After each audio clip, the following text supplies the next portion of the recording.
Hello everyone, I am Hina Kosar. Today I am going to solve exercise 1.1 question number 3. In a quiz, team A scored minus 40, 10, 0 and team B scored 10, 0, minus 40 in 3 successive rounds. Which team scored more? Can we say that we can add integers in any order?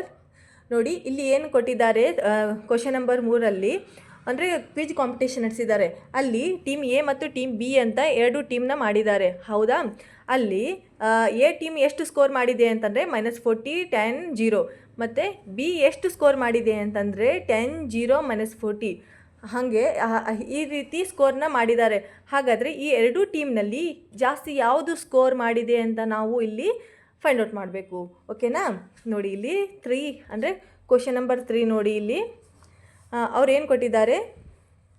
Question number 3 A scored ಎಷ್ಟು ಅಂದರೆ team A scored -40, 10, 0, ಹೌದಾ? B scored ಎಷ್ಟು? B ಎಷ್ಟು score ಮಾಡಿದೆ? B ಎಷ್ಟು score ಮಾಡಿದೆ? 10, 0, -40, ಹೌದಾ? 10, 0, -40, ಹೌದಾ?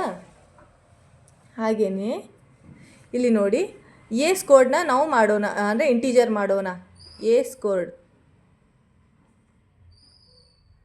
-40 + 10 + 0, ಓಕೆನಾ? ಇಲ್ಲಿ ನೋಡಿ -40 + 10, 0 ಅಂದರೆ 0ಗೇನು ವ್ಯಾಲ್ಯೂ ಇಲ್ಲ, ಹಾಗಾಗಿ -40 + 10 ಎಷ್ಟಾಗುತ್ತೆ? -30.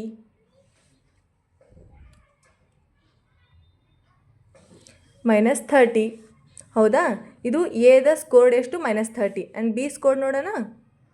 ಸ್ಕೋರ್ಡ್ ಇಲ್ಲಿ ನೋಡಿ, ಇಲ್ಲಿ ಮೈನಸ್ ಯಾಕೆ ಬಂದಿದೆ ಅಂತಂದರೆ ದೊಡ್ಡ ಸಂಖ್ಯೆಯ ಮುಂದೆ ಮೈನಸ್ ಇದೆ, ಹೌದಾ? ಮತ್ತು ಇಲ್ಲಿ +10 ಇದೆ, ಹಾಗಾಗಿ 40ಯಲ್ಲಿ 10 ಕಳೆದರೆ 30 ಬರುತ್ತೆ. ಬಟ್ ಮೈನಸಲ್ಲಿ ಇದೆ, 40 ಮುಂದೆ ಇದೆ, ಹಾಗಾಗಿ -30.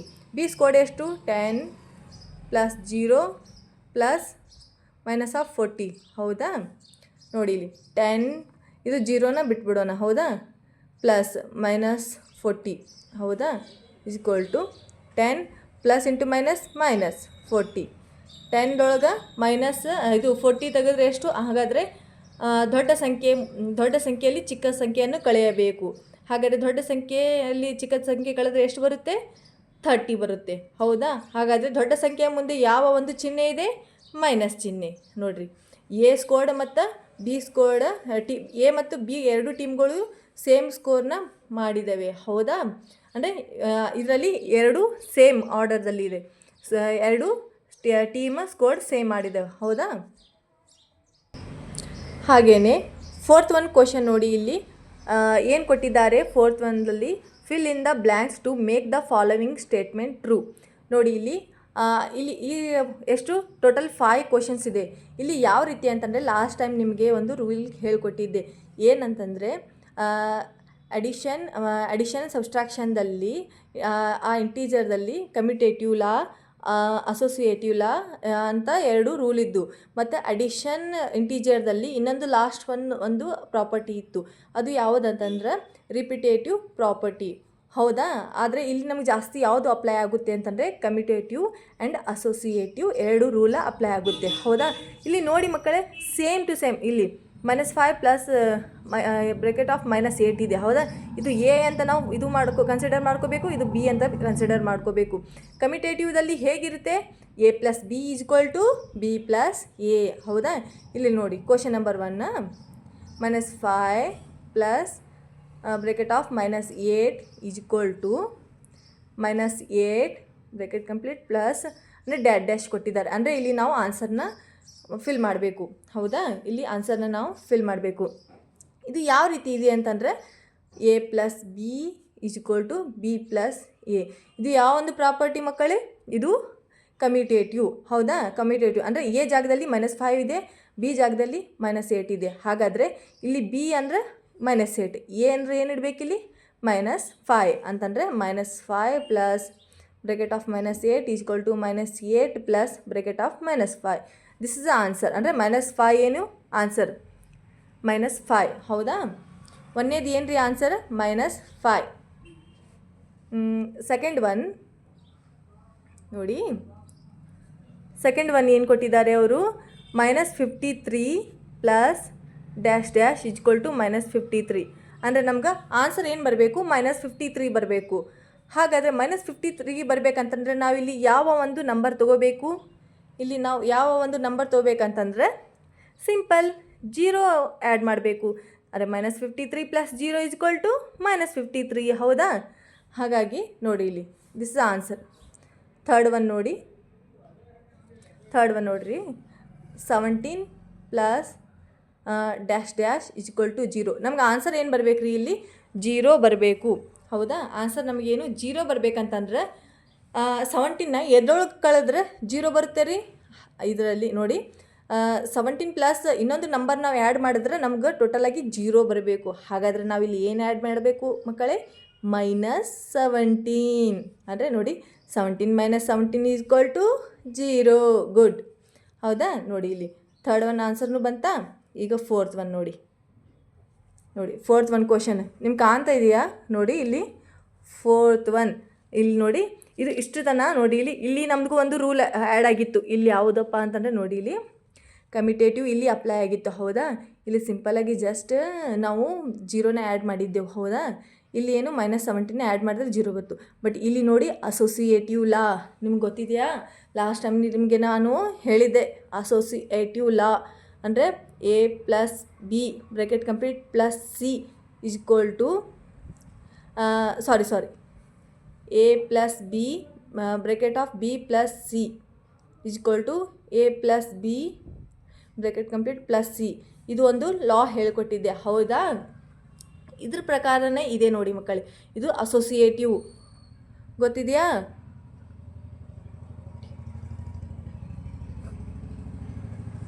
ಇದು ಅಸೋಸಿಯೇಟಿವ್ ಸೇಮ್ ಅದೇ ರೀತಿ ಇದೆ ನೋಡಿ ಇಲ್ಲಿ 13 ನೋಡಿ ಅಲ್ಲಿ ನಾ ಬರಿತೀನಿ ನೋಡ್ರಿ. ಇದು question fourth one 13 plus bracket of -12 plus ಇಲ್ಲಿ ನಮ್ಗೆ ಆನ್ಸರ್ ಬರಿಬೇಕು ರೀ ಇಲ್ಲಿ ಹೌದಾ? ಈಸ್ ಈಕ್ವಲ್ ಟು 13 ಅಂದರೆ ಇಲ್ಲಿ ನೋಡ್ರಿ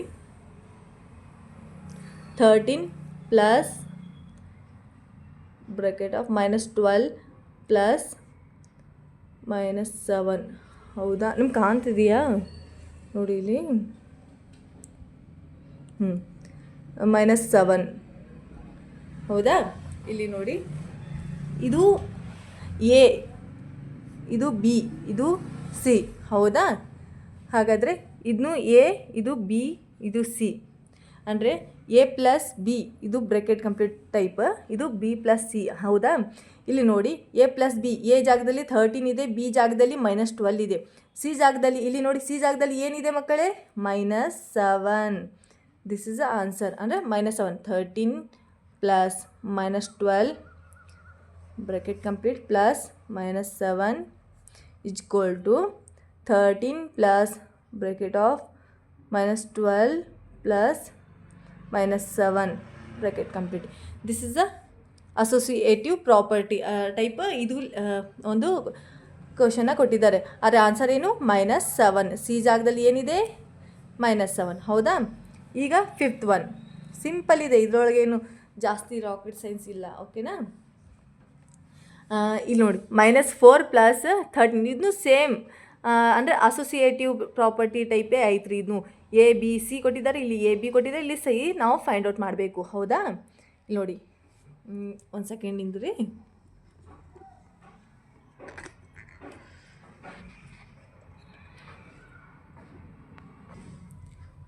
ಇಲ್ಲಿ ನೋಡಿ ಫಿಫ್ತ್ ಒನ್ ಕ್ವಶನ್ ಏನಿದೆ?